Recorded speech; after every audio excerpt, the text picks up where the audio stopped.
तीन किस्म के बंदे मैंने देखे हैं, या तो कुर्बानी करने वाले हैं और या गुरबा हैं जो कुर्बानी नहीं करते। दोनों पर मुझे एतराज़ नहीं है, वो अपने अपने मकामात पे ठीक है। लेकिन जो तीसरा तबका लिबरल्स का पैदा हुआ है, उनके एतराज़ात सुने तो आप दंग रह जाए। पूरा साल गोश्त नहीं खाते, इन दिनों में आप खा रहे हो, क्या ज़रूरत है गोश्त खाने की? और मैंने कहा बेवकूफ़ के पिल्ले, तुझे पता क्या है कि हम कोई गोश्त खाने के लिए कुर्बानी कर रहे हैं? हुजूर ने तो वक्त बताकर फरमाया अगर कुर्बानी इससे बाहर में की तो फिर वो गोश्त है जो तुम खा रहे हो, कुर्बानी नहीं है। इससे पता चला कुर्बानी का ताल्लुक अल्लाह की रजा से है, गोश्त से नहीं है। जवाब क्या?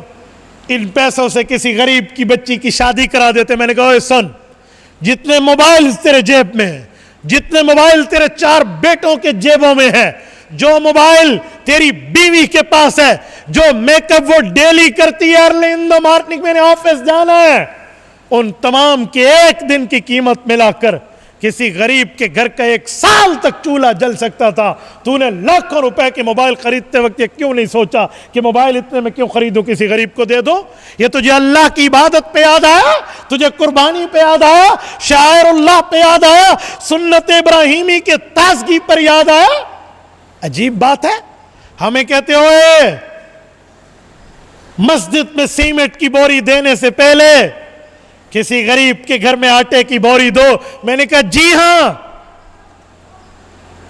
13 प्रो मैक्स लेने से पहले जो 3 लाख का मोबाइल है, किसी गरीब के घर में जाके कोई बोरी डाल देता आटे की, तुझे ये उस वक्त याद क्यों नहीं आता?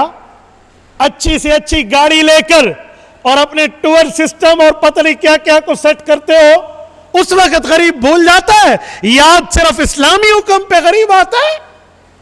अजीब रविश चल पड़ी है, अजीब एतराज़ात है। हां, मैं कहता हूं कुर्बानी गरीबों का भला है।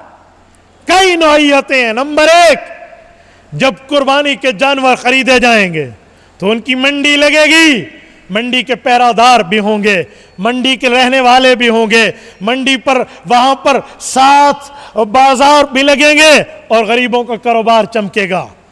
और फिर गुरबार जिनने साल पूरा कुर्बानी के जानवर पाले, वो बेचेंगे तो इन्हें मुनाफा भी होगा। और जब हम कारोबार के लिए एक से दूसरी जगह जानवरों को भेजेंगे तो ट्रांसपोर्ट वालों का भी फायदा होगा। उसके साथ घास काट के उसे कुतरा बनाकर खिलाने वालों के घर का चूल्हा भी जलेगा और उसके साथ हिफाजत करने वालों के रिस्क भी खुलेंगे। हाँ, उसके बाद कसाईयों के घर की आग भी जलेगी और उसके बाद बाकी मामलात में ये जो आप खाल बेचेंगे तो जो खाल आगे जाएगी, जो दबाकत करेगा, जो सफाई करेगा, जो आगे जो कुछ चीजें फैक्ट्री तक लेकर जाएगा, इस गरीब की रोजी भी खुलेगी। फिर उससे जो जाकर जूते बनेंगे, उससे जाकर कुछ और जाए नमाजें बनेगी, वो जो बिकेंगे, इससे भी गरीब की माइशत ठीक होगी। तू भी 2 बातें ले आया तो 4 मैं भी ले आया। ये कौन से बच्चों वाली पट्टी तो हमें पढ़ा रहा है? अजी इससे माइशत को नुकसान होता है। सुन, खालिक जल्ल मज्दुहु वाला रब है, रिज्क का जिम्मेदार अल्लाह। अल्लाह ने फरमाया कुर्बानी का जानवर ज़बह करो, तो तुझे क्या फिक्र है? जिसने रिज्क देने उसके खजानों में कमी नहीं है, तुझे पड़ी हुई है, ये कम हो जाएंगे। सोनो लिबरल, तेरा दिमाग नहीं है, वरना दीन के ताबे होता तो तुझे समझ आती कि जो कटता है वो बढ़ता है, जो नहीं कटता वो नहीं बढ़ता।